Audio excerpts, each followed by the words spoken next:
Hello folks, I'm Alex, this is Alex Unabridged, and it's time for a little ramble about my reading.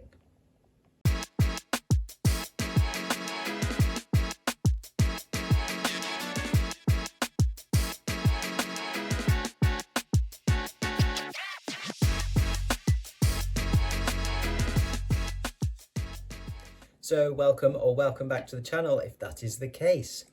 Yes, a little ramble about recent reads, a recent rambling reading report. I'm pinching this idea somewhat from Jack over at Spread Book Joy. Jack does some reading rambles that I have very much enjoyed, and I think it's a great idea to kind of do something that wraps up recent reads, what's coming up, and general thoughts about your reading and bookish stuff and all that kind of good stuff. And so I am, as I say, pinching that from Jack. If you don't know Jack's channel, Spread Book Joy, I've linked to it in the description. Go check out her stuff. It's fantastic. Great discussions, great rambles, book reviews. She reads loads of different sorts of books. Something for everyone, kind of one of those channels for sure. So yeah, do go check out Jack's videos. But yes, my reading rambles going forwards will kind of be as a substitute for wrap-ups, TBRs, kind of channel updates. All of those will kind of come into these rambles. They will encompass all of that stuff, and I'll drop one of these in kind of every month or so, basically. So this video is time-stamped, so if you are here just for kind of the wrap-up of stuff that I've read recently or what I've got coming up in the next month or so, things like that, if you want to jump ahead to any particular section, then do feel free. But first off, I want to talk about a couple of updates to the channel, channel plans, things like that, more in terms of what I'm going to be doing in terms of with my content going forwards, because as I thought might happen, I have found myself rather busy already this year. We are only just into February. I'm filming this a couple of days into February, and yeah, January was full on. I'm still working through the last of my kind of proofreading and editing courses that I've been taking, and I'm also starting to try and find professional work in those fields. So that's kind of my work days are kind of taken up. Quite a lot of my work day is taken up by that, and we are now fully into Trash Tales. Ollie and I have been through the selection process. We've read all of the stories that came in. That was quite a lot of them, and yeah, that was a very, very fun but quite intense month of reading. And making the decisions with Ollie of what's going to go into this trashy fiction anthology that we're putting together. So yeah, it's been quite full on, and I've noticed how kind of how low on time, and it's tiring as well. And so yeah, I think I've come to the conclusion that something somewhere in my general schedule and life has got to give a little bit. I'm terrible for wanting to do everything and thinking that I can do everything, and then burning myself out trying to do everything. So I'm going to be sensible for once in my life, and just scale things back a little bit where I can. And an easy place to do that is with my booktube content. The booktube is a hobby for me. It's not a job. I don't want it to be a job, and so I want to make sure that it remains manageable and enjoyable. Those are the two most important things for me. I've already started missing like a couple of Sunday videos. I try and do sort of 2 main videos a week, plus maybe a tag video, if I've been tagged. But yeah, I've missed a couple of Sunday videos in January because I've just not had the time or energy to prep for them and film them and things like that. So I'm just going to scale back a little bit in terms of some of the kind of the level of depth that I go into with some of my kind of reviews, things like that. Just be a bit more chilled with things, a bit more cash from my perspective. I'm not dead formal anyway with stuff, but the way that I structure my videos sometimes can be a little bit formal in terms of how I do it. And so, yeah, I just need to scale back and just not feel the need to go it's quite so in depth with things. I know from comments from some of you lovely viewers and friends out there that you really appreciated the sort of in-depth reviews I've done on some of my science fiction project reads, for instance. And I'm not going to remove that depth entirely, but I am just going to scale it back a little bit so it's more manageable for me. I'll still do dedicated videos for certain books, or say for like certain, projects that I've got on the go. But as I say, they'll just be scaled back a bit to make them more manageable. And part of that scaling back comes in kind of changing how I rate my reads as well. The system I have been using, which is a kind of an amended version of the core pile system, which was created by a booktuber, and I think quite a few booktubers use it themselves, and even booktube viewers, those without channels, I think use it. I amended it slightly, and that's been super useful for getting me thinking about various different elements that go into making a book good or not. Analysing a book, essentially, analysing the success of things, elements in a book. So I've been judging it based on character, atmosphere, writing, plot, ideas, and enjoyment. And then scoring, books separately in those 6 categories, and then adding those up and dividing by 6 to get an overall score. And that's been really useful, as I say, but it also takes quite a bit of time to do my rating and think it through and kind of think through the questions that I have to help me, kind of score those different elements. And then because I've done that, I tend to kind of feel pressure from myself to then bring that into my videos. And the really structured nature of that, and the fact that it does kind of lead me in a more in-depth direction, it started to feel like too much. And it's kind of started to feel a little bit like work. And I have enough work to do as it is. And I really just kind of realised quite recently that when I get busy, I just want my reading, my personal reading, to just be like fun, essentially, enjoyable fun. And that doesn't mean I can't get a lot out of it in terms of, how it makes me think. But I just need to be a bit more casual about it and remove that any kind of self-imposed pressure, and it is all self-imposed pressure to kind of formalize it in some way. So as I say, I'm going to move away from that. I will still be coming up with ratings for Storygraph, because I like to rate things when I log my reads on the Storygraph. So I can always share those with you. But generally, I'm just going to be talking about books in terms of, did I like it? Did I love it? Did I dislike it? Did I absolutely detest it? And why? And I think sort of having kind of got those kind of elements of writing craft in my head over the last year of using the core pile kind of system, they are there now. I don't need to be kind of so strict about going through those and kind of marking books formally within those categories. They're just there, and they will inform how I respond to a book, how I think about a book.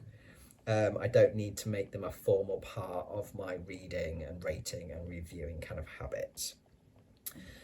So hopefully coming at my booktube content in a little bit more relaxed way from my perspective. I think I'll be able to keep to that schedule a bit more and just enjoy my reading a bit more, have a bit more fun with it, for want of a better word. Generally, I just need to chill out with it. I just need that side of things to be chilled. But generally I just need to chill out a bit, in life. It's the story of my life, chill out.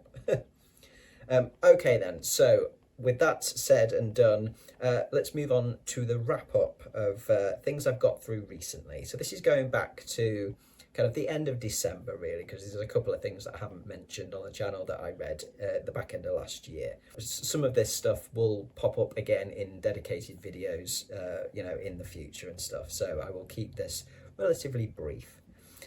So first up then, December, we've got Carrie in this lovely 50th anniversary edition.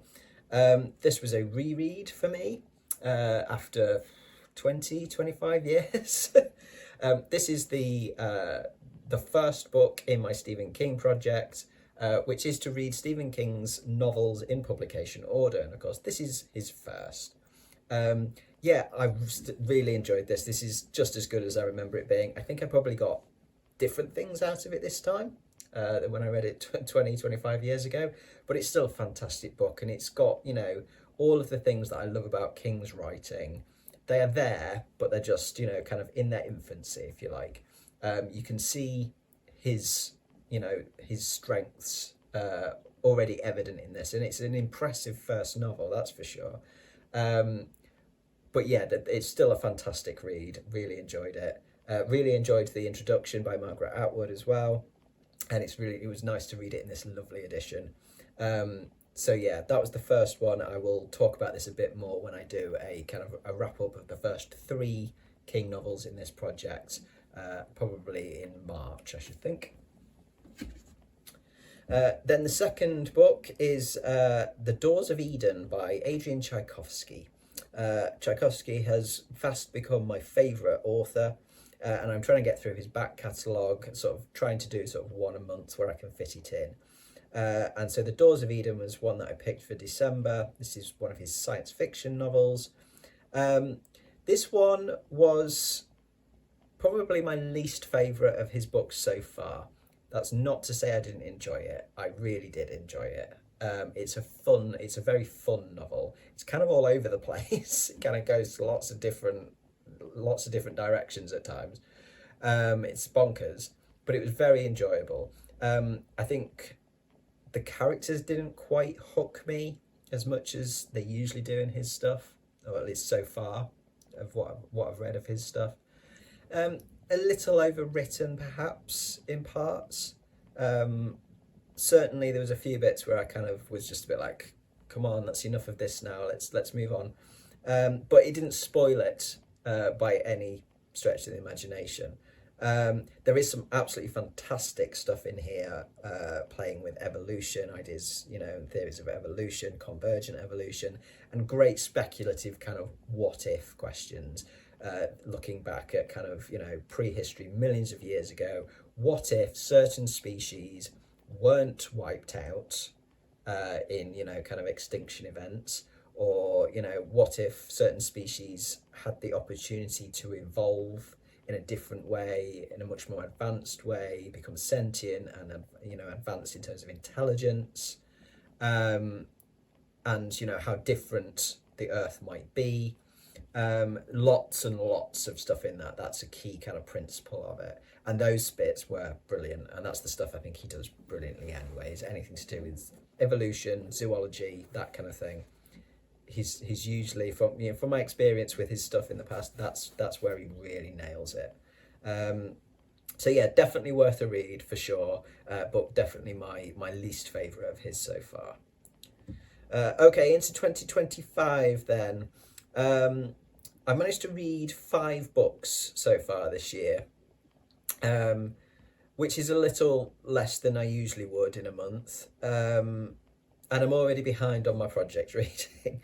But as I say, I've had Trash Tales submissions to read in January, and that was 109 short stories, which totaled around about 380,000 words. So if you think like an average novel is sort of 90,000 words, give or take, that's, you know, around about another 4 novels worth of reading just in short stories. And some of those, you know, quite a few of those I read twice. So yeah, plenty of extra reading. So I'm not surprised really that I'm slightly behind already. But what I did get through were 5 crackers. So the first one was House of Open Wounds, also by Adrian Tchaikovsky, but this time it's his fantasy. And this is the second book in the Tyrant Philosopher series. This was a buddy read with Lecton from Reading from the Depths.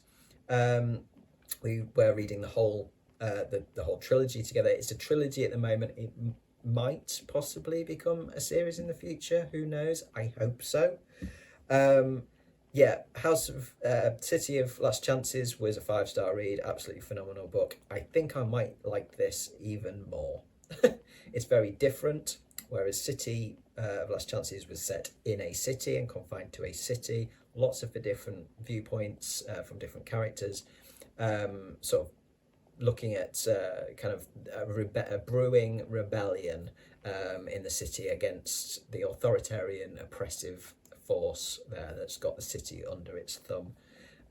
Whereas this one is set on a battlefield, or at least kind of just behind the front lines, in a battlefield hospital. That is the House of Open Wounds. And it's a hospital run by a bunch of absolute misfits. And yeah, this one is it's much more propulsive in its plot. I really just got even more sucked into it and more kind of captivated by it even than the first book. I laughed, I cried, I was tense, I was elated. It was one of those, all the emotions, and just one of those fantastic reading experiences where I just didn't want to put it down. Lecton and I both didn't want to put it down. Great buddy read, fantastic buddy read with Lecton. We're really enjoying reading this series together. So I'll talk about that more when we've completed the series, and I'll have a look at the whole trilogy in one video. Next up, we've got The House on the Borderland by William Hope Hodgson.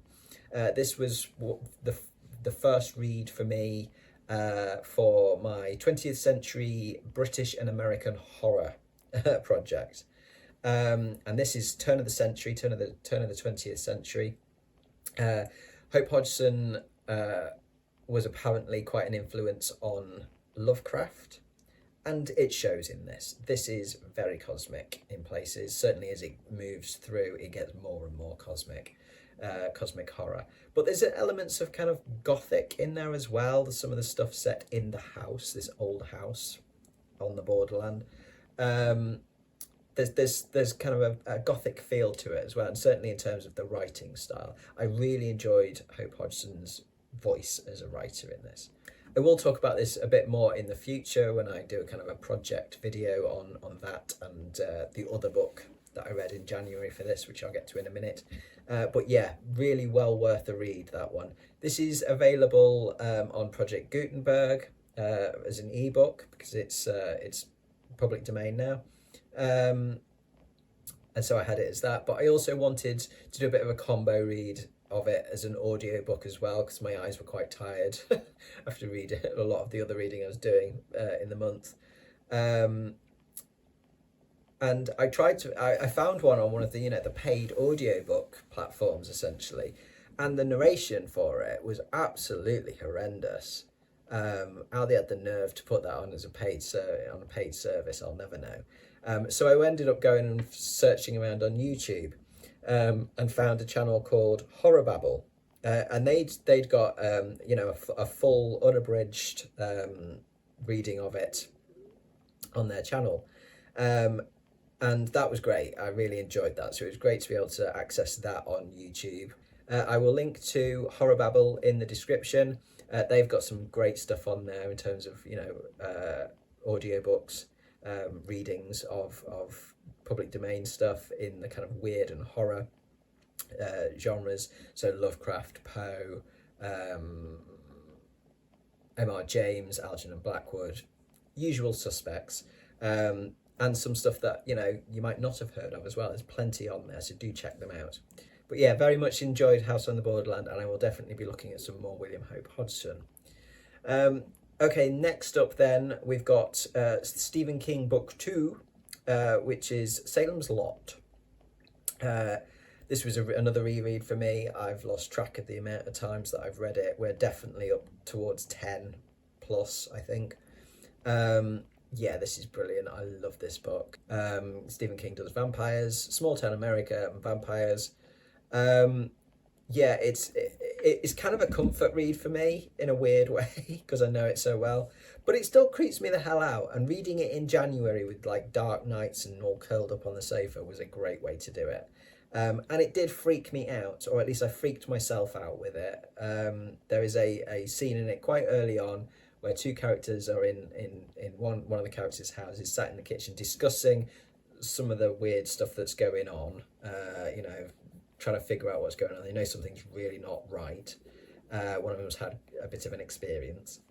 And they're sat at the kitchen table chatting about this, and then they stop, and one of them says, "There's someone upstairs," and I think that the line is, "The floorboards creaked," and pretty much the second after that line, my wife must have got out of bed to shut the door, I think, to the bedroom, to shut the cat out so she could go to sleep, and our floorboards really creak, like loud.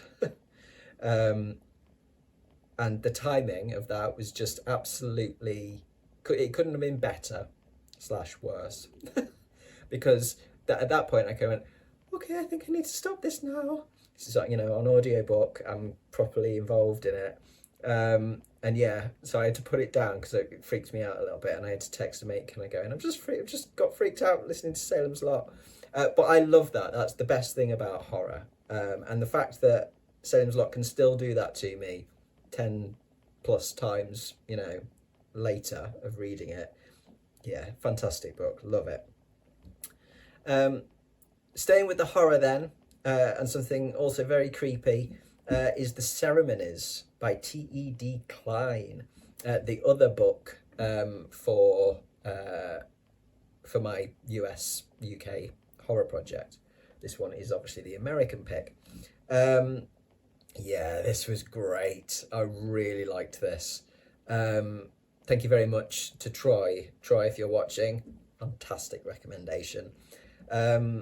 This is set largely in quite a remote, rural part of New Jersey, where a kind of a very religious, strict religious sect lives, community, and a young academic from New York who's kind of an academic in literature, horror literature. He decides he's going to spend his summer renting a room on the farm of a couple who belong to this religious group, the Brethren, so he can work on his dissertation and plan his teaching for the next year, etc. And so you get quite a lot of kind of literature references coming in, horror literature, lots, plenty of great references and chat about that. And lots of stuff about kind of the lifestyle, the sort of the way that the Brethren live, etc., and the conflict between their way of life and the city way of life that Jeremy, the main character, comes from. But then you've got Rosie, Mr. Rosebottom, a seemingly harmless little old man. He's not harmless. That's not a spoiler. It does allude to that in the blurb. But wow, is he a creepy character, and really mysterious. And yeah, he's up to something. He has a sinister plan. And yeah, it's just one of those that is it's really slow. It's really slow. I like fast-paced stuff generally, and this is not that. But this is an example where that slow pace works perfectly. It builds steadily throughout. It's quite a long book. I mean, the audio that I had is 20 hours, I think, 20 hours plus. And it builds really steadily, but it's a constant tension. Yeah, really, really great book. Great audio experience as well. Fantastic narrator. So yeah, I think that one, I'm going to give that one book of the month, because that was a surprise of really how much I've enjoyed that one. Okay, and the final one then, it was a kind of a bit of an impromptu one, really, and my wife's kind of to blame for this one. This ended up being a buddy read for me and her, and that's Sense and Sensibility by Miss Jane Austen. And this came up because she had just finished yet another reread of Pride and Prejudice for like the millionth time, one of her comfort reads for gloomy January days. And we were chatting about that, and she'd said to me, have you read Sense and Sensibility yet? Because I promised her ages ago, to be fair, that I would read Sense and Sensibility so that we could watch the film again and watch it together. And I hadn't got around to it. So I said, well, why don't we do a buddy read of it then? Let's buddy read Sense and Sensibility. Not meaning like right now, because I had other things kind of to read. And then the very next day she was like, right, well, I've started Sense and Sensibility, so, you know, crack on. So I'm like, right, I better get on that now. And I'm so glad I did, because I've been listening to it whilst I've been like cooking the tea and things like that. And it's been such a lovely, lovely comfort read, and something so different from some of the darker stuff or more challenging stuff that I've read or been reading in January. Just such a lovely change of pace. And yeah, thoroughly enjoyed that one. Not quite as much as Pride and Prejudice. I think mainly because the snark level on Sense and Sensibility isn't quite as high as Pride and Prejudice. And I do like Jane Austen's snark factor. But it's still a fantastic book and brilliantly narrated by, I think it's Rosamund Pike in the version that I've got. And yeah, just lovely to buddy read something with my wife as well, because we don't often match up on what we want to read. And that's been perfect, the perfect antidote to, as I say, like the darker stuff that I've read in January. So that's my reading wrapped up then for the last month and a bit. So what am I currently reading then? What am I in the middle of? Two things. One is Days of Shattered Faith, which is the third book in the Tyrant Philosophers trilogy / series. Buddy reading with Lecton, of course.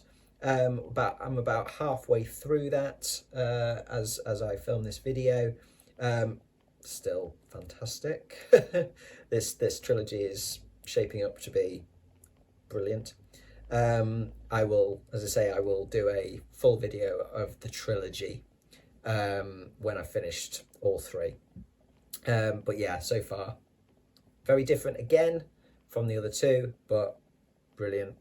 And the other one that I am still reading, which I started way back earlier in January, is A Canticle for Leibowitz, which is one of my science fiction project reads. I like this, but I'm finding it really tough. I can only listen to it for very short periods of time, and I do need to like be in the right mood for it. So it's taking me a while to get through it. But rather than kind of rush it or stress about not finishing it, you know, within the month, I've just decided to just go, if it takes you longer, it takes you longer. I am only about an hour and a half, I think, away from the end of it in terms of the audio. But I just need to be in the right frame of mind. I just find it tough. It's quite challenging listening. The language is quite challenging in parts, or the kind of references, the references to doctrine, monastic life, etc. I find it's interesting, but it is quite challenging for me. So I will get that one finished probably this weekend, I should think. Coming up in the next month then, what have I got planned on my reading list for the next month? I should have a lot more free time, hopefully, now that I've finished reading my way through all of the Trash Tales submissions. So I should have more time for my own personal reading, fingers crossed. Once I've finished what I've got on the go, I need to prioritise Dead Silence by S.A. Barnes. That should have been the other science fiction read in January, and I just haven't got to it. I did have to wait for it to come into my library, so that delayed me from starting it earlier anyway. But I wouldn't have got to it in January, even if I'd have had it, I think, earlier. So I need to prioritise that, get that out the way. And then I've got two more of my science fiction project reads to do, obviously the February ones. We've got Earth Abides by George Stewart. That's for my kind of the end of the world as we know it kind of theme for the first phase of science fiction for the somewhat less hesitant project. And then I've got Unto Leviathan by Richard Paul Russo, also known as Ship of Fools. And that's for my Space is Scary sort of theme in science fiction reading. So I'm looking forward to that. It's giving me a little bit Alien vibes, but I don't know whether it'll be anything like that, but that's what it's giving me. Then for my horror project, I've got a couple. One that I'm very excited to finally be getting to. The American pick for February is Something Wicked This Way Comes by Ray Bradbury. This has sat on my shelves for years, and I've never got to it. and it's finally time that I make time for this. Really looking forward to this one. And the British pick for my horror for February is The Haunting of Toby Jug by Dennis Wheatley. Wheatley is someone I've read a couple of bits of before, but not for a long time, so it'd be good to dive back into his stuff. Then I've got Stephen King's third book, which is The Shining, which is one of my favourites. Not quite my favourite, but I think my second favourite of his so far.